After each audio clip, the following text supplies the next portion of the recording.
So, first of all, you're aging from the minute you're born. It's a natural process. It happens quite slowly. It's like the frog that goes in the saucepan, they say, and then as the heat gets hotter and hotter, he doesn't realize the water's boiling. It's a bit like that. And the book that we wrote, and I co-wrote this with the other members of my collective, is called Gen Age. We tried to create a new kind of genre for art called Gen Age, which is about gender and aging. We didn't see ourselves written into art history, so we decided to write our own history. And to me, it's, as I identify as a woman, we look at that issue, but we also look at queer people and their aging process and so on. And we look at the phenomena with women in particular, that you're kind of young, you're young, you're young, you're young, you're young, boom, you're old. When in fact, life is like this. You're young, you're young, you're young, you're a little older, you're a little older, you're a little older, you're a little older, you're a little older, you're a little older, you die. And we're kind of wondering in quite a critical way about what happens between the period where, more or less, we're no longer reproductively active to when we become Judi Dench. I was sort of expecting to be put on this kind of panel because my last two books have been on watching the process of women aging and how it is, to put it very simply, how it is invariably connected with shame. It has sort of become shameful to be older, for all of us maybe, but mostly for women. And this is of course something that is going to happen to all of us. So how do we define that? And one way of doing it was for me to try to look at it from different, cultural perspectives, because I think it doesn't entail the same thing in all cultures. So hopefully we can get back to that. But yeah, like Teresa said, it is happening to all of us, and we need to face it and be okay with it. I love the topic because I write about old people. My trilogy, also in English, is about three ladies over 90 years living in a senior house. And then this angry widow is about 74 years old woman who's always wanting to be a widow. And then my newest book is about 82 years old man because I try to give diversity to the big blunt of a mass of people old. We are, at least in Finland, where now it's totally normal to live 85 years old, 90 years, 95 years old. When we have this questioning about you have to put a mark which age group you are. So it's 45 till 54, and it's 55 till 65, and then it's 65 there. Because we think they are all the same and we don't really care about them. And I do. I want to liberate the old people. By the way, is there a perfect word in English just for an old people? Just one word. Old person, how do you call it? Ah, that's bad. Senior citizen is really bad. It's elder. I like elder as well. I think it shows respect for what the older people, the elders have been through. I don't know. Because I think that tells something about the issue, that we don't even have the word for them. But we don't have the proper words, but we do have a lot of bad words. We have the old hag, we have the witch, we have all of those. But I don't like certain age, I'm sorry, because that also plays into these notions that I'm 62. I'm bloody fucking proud of being 62, okay? Those are 62 years that I've had a long-lived life with ups and downs, and I hate expressions like, oh, you never ask a lady her age, or please, oh, it's so embarrassing. No, I know I look younger than I am. Fuck that. I am what I am. And when people say to me, oh, but you don't look 62, then I say, what does 62 look like? This is what it looks like, everybody, just so you know, okay?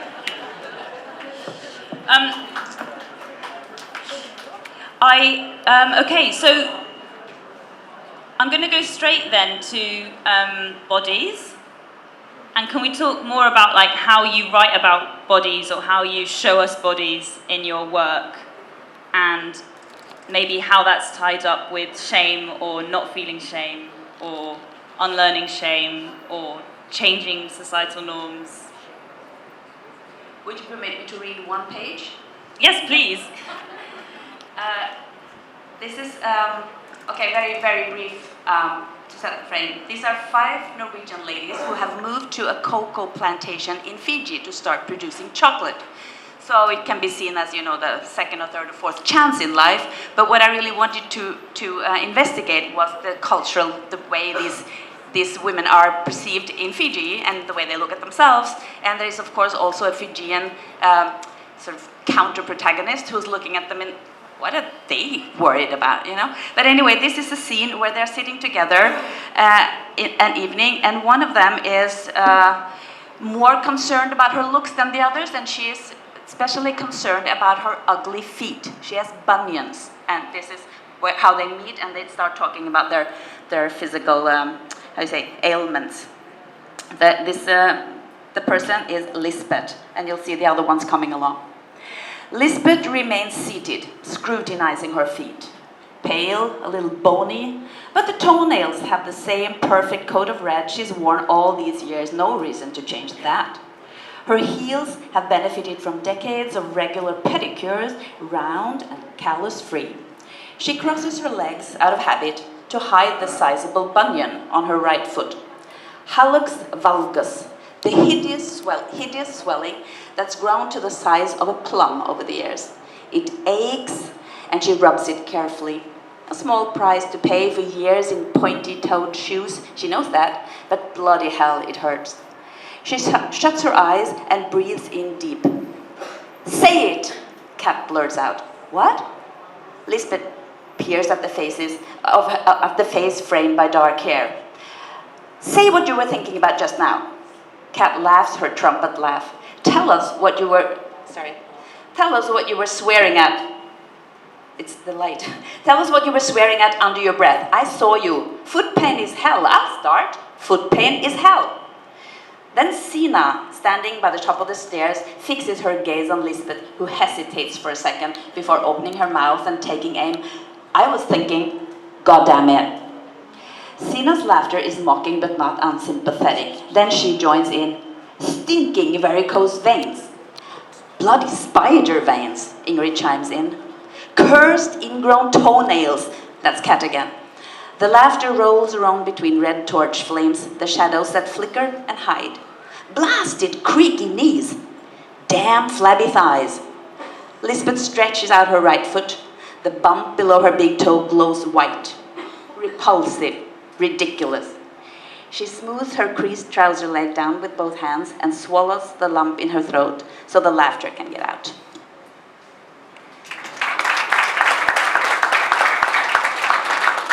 I guess what I want to say, use a little bit of humor, but it's also the, we hate it. I hate my creaky knees, but it's life, it's what I am, it's who I am. Like you said, this is the body, this is what it is. Mina, do you want to add to that? I realize now that actually in my books there's quite a little about the physics of my old ladies. Maybe I don't find it really interesting. And as my books are in a way, in many ways, humoristic, I think that part of the humor side is quite used. But there is, in this Angry Widow, the 74 years old, when she's finally a widow and she starts her life really at the age of 74. The first time she can do what she really wants to do, and she starts by going to the friseur, hairdresser, yeah, Skandinaviska, and and dye her hair and make it short and wonderful, and that's terrible for her grown-up children who are 45. What have you done? you don't know, it's really expensive, and you're going to have to do it again and again and again and so on. And they think it's a sign of, Alzheimer or something. She's really losing the touch of her life, because we tend to think that mothers are always mothers. They are inchangeable, they are always only for us, and they can never have any sex. Not even when we were made. Well, I was just going to ask you, because you said that you don't show too much mechanics, but I know that your books have a lot of sex in them. I wouldn't say a lot of sex. There's a very astrological, symbolistic ending in The Angry Widow, but you will understand. But they are talking about sex. They are longing for sex. They are longing for physical contact, for someone to touch, someone to love. Because I think it is extremely important that we understand that being old, there's a very beautiful word in Finnish for old people, and I always use it. So being vanhus really doesn't mean that you are a different person. You are exactly the same person. You have exactly the same wishes. And to cope with being old is the key to it is that you are curious, you have sense of humor, and you are social. You find new friends again and again, and you let yourself love and do what you really want to do. I think being older, aging, is becoming spiritually free. I wanted to ask you all about joy in your work, partly because that's what your performance, Teresa, made me feel. And your book is called Pieces of Happiness, and you talked about how you use humour. So, carry on with what you were going to say, and if joy comes into it. Well, I was going to talk about the concept of the female body as monstrous, which is a concept, because anyone who isn't male is the other. And to a male, and this is not my own words, I'm paraphrasing now, we have more orifices than they know what to do with. We have flesh hanging off of our bodies. We bleed.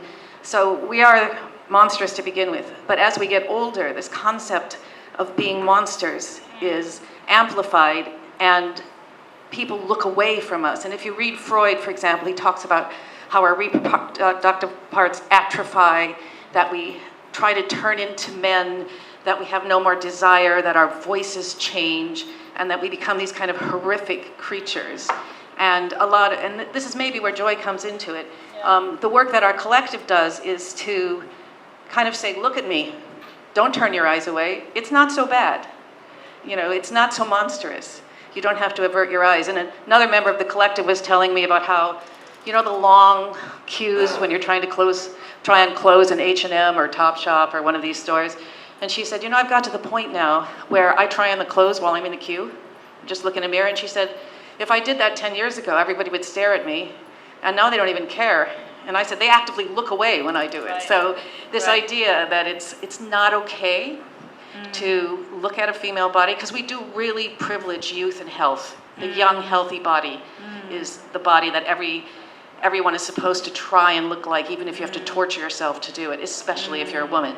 But back to joy, I'm happier than I've ever been in my life. This is I tell women who are younger than me and they're just starting to go through menopause, it's going to be great on the other side. It's wonderful. It's a magical time in your life, because you have a lot of wisdom, you have a lot of lived experience.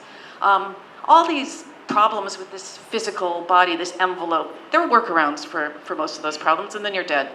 So you can really, I don't know if you guys find this, but you can really enjoy life in a way where you gave a shit about things, and now you don't give a shit anymore. If something's boring, you walk out.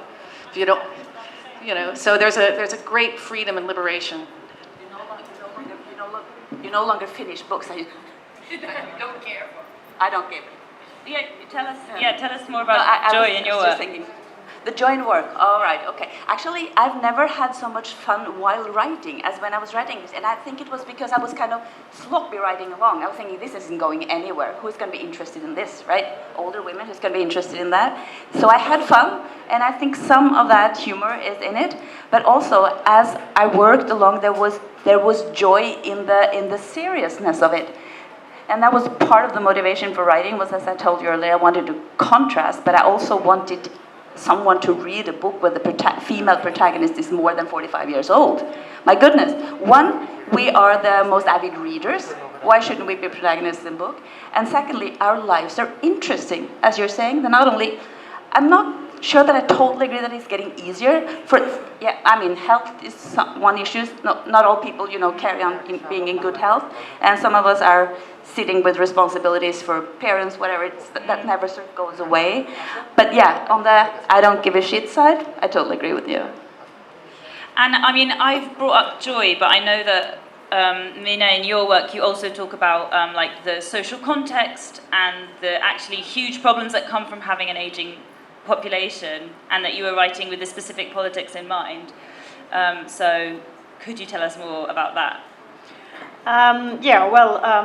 Just telling a funny story is not meaningful. I mean, when you use humor, when you entertain people, you have to have a very serious message, because humor helps to get the message. And I think the best way of reading my books is that you laugh and you laugh and you laugh, and in the end you cry. And because it's fiction, then you are free to judge if it's true or not. I must say, all the horrible things in my books are true. And it's just how we neglect the old people in one of the richest welfare countries in the world, Finland, where we have this wonderful social system, but when those people who really actually built the whole society, they were in the war, and then they went to work, and they had this image of this welfare society. And when they are retired, well, then first they dance in their glitter suits. But then, when they need some help for the first time in their life, we say to them, well, we have this private system. We have privatized this system. Go there and pay 1,000 euros just for the bed and 1,000 euros for something else, and it's extremely expensive, and the situation is really terrible in Helsinki and in the whole Finland, but big cities are even worse. And then I have a lot of serious subjects. There are 3 books. One is medication. Maybe I don't talk about that now, but just mentioning that giving 10 medicines per day for an old person makes him demented. So that's not the disease. Not the disease, the medicine is doing. But then a very important subject for me is to die, the dying. It's a release, and it's a happy thing to die when you are old. And many people ask me, how do you know when a person is old? The age is just a number, and so on and so on and so on. It's a very personal thing when you feel you are old. But I would say one thing is that when you realize, I had a good life, the next thing I'm waiting for is my own death, then you are, in a very beautiful and wise way, old. And we should just let them die. And we have this over-medicalized society. I think all Western countries have it, but especially Finland, where we can cure everything. We can always give you half a year back and more time and more time and more time. So old people in Finland, they have to beg for dying. Please let me die. Dying is not a tragedy when you're an old person, and we should respect it.